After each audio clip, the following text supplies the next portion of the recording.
to your first point, right, the homie lover friend thing would fall under that umbrella of companionship. So as for me, I look for companionship and a good partner, right? So those are the two umbrellas. And then in terms of why I think women are so focused on finding a man who, you know, is aligned with their financial expectations is because, and I can't speak for everyone, but like especially women my age, I think it might be a trauma response because a lot of us got into relationships early. Some of us married early, like in my case. It's not personally, let me not say that. For example, if you married young and you married just for love and y'all didn't have nothing and y'all struggled together and y'all been through like hell and back, and then you grew and your partner never grew, and then you ended up carrying you all through the duration of your marriage, then that leaves a scar and you're like, never again. Like you will never settle for anyone who's not putting forth the same energy, the same effort, the same drive to help get y'all from point A to Z. So I think a lot of women are like gung ho on never settling because they've experienced Can I traumatic ask a question there? and some women maybe never have, and I'll be quiet. Some So women maybe never have experienced a traumatic situation like that, but maybe it's just a lifestyle that they're used to. You know what I mean? And they're just like, I don't know anything other than this because here's what I've always experienced ever since a child. You know what I mean? So, well, you described something that stuck out to me is you described carrying the relationship as traumatic. And mm-hmm. that's something that just stuck out to me because it's like, why is it that for so many women, the idea of caring for or sharing what they have with the person they claim to care, like this is the person that you're saying you love, you want this person to be your partner, right? The partners share.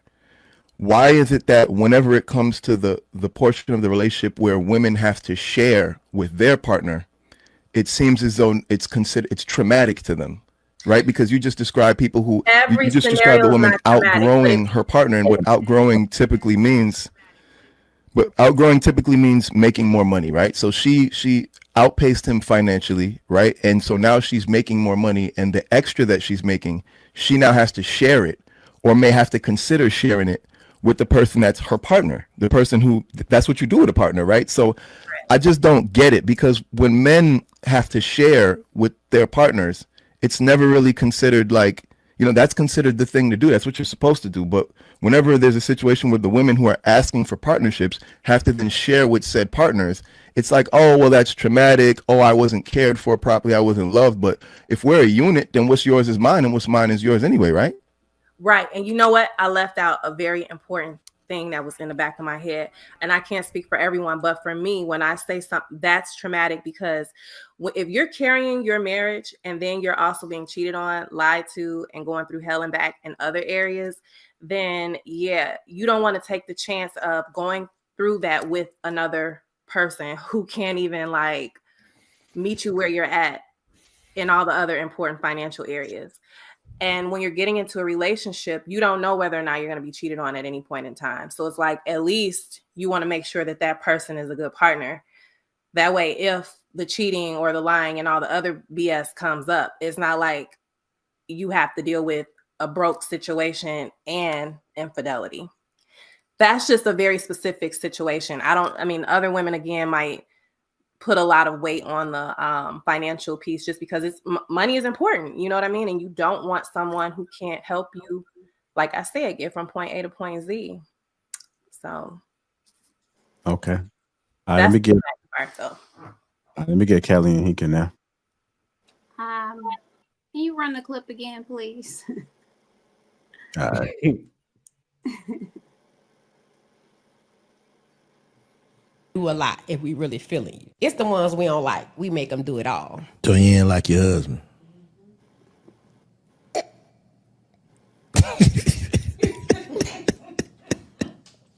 I ain't trying to embarrass my husband even more on the internet, but he was a simp and I seen the opportunity and I took it. Well, I'm saying what his qualities was. I mean, for one, he accepted the fact that I have 3 kids.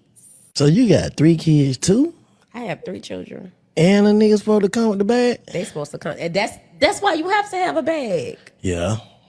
Like you got to take care So of I'm me saying, and my kids. so like you automatically get these responsibilities.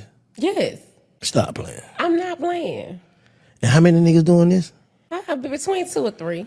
I'm saying, how many have you ran into in life? Okay, so let's say I run into 100 dudes. Probably about 4 of them. Yeah, they're about the odds. Mm-hmm, I fuck with that now. Probably about They're 4 of them. about the odds. All right. I ain't even gonna lie. Yeah, that's the number. yeah. No, so that kind of sound like you are delusional. You just catching just a sucker born every day. Basically. Yeah, because you know what I'm saying. A nigga that's so you ain't never caught no nigga that's worth something doing that though. Am I kidding? I probably have one. See, the way this game work is you have to get with a man who ain't used to dating back. Would you rather have fake love that's beneficial or real love that's a liability? Fake love that's beneficial. I'm not about to struggle with nobody. That's cold.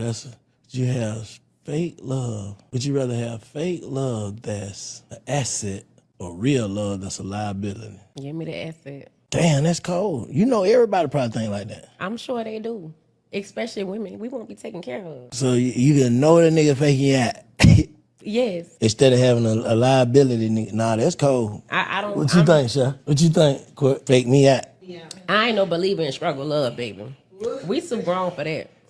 I ain't no believer in struggle love. What that mean? What struggle love? Struggle love. We ain't finna be out here broke together. Can't get bills paid. You can't wine and dine me. I'm not doing that. Damn. So you think that's a nigga?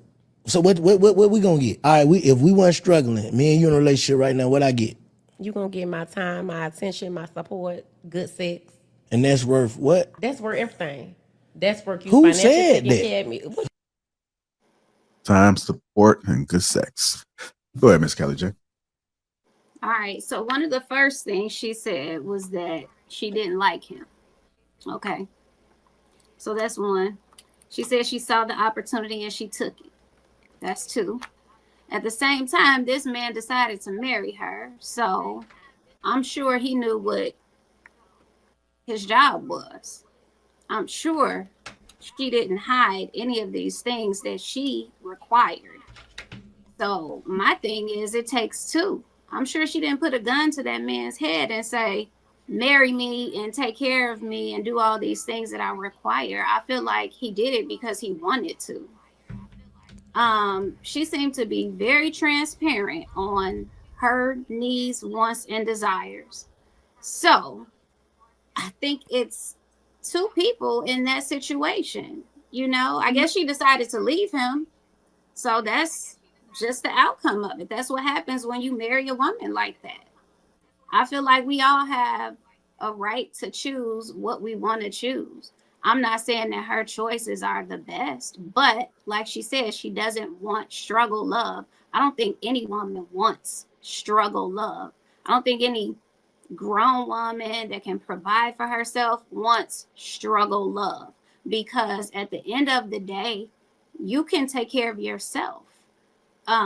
So I think when you're out here dating and interested in someone, you're going to pick the best person that suits your needs. That's what it seems like she was saying.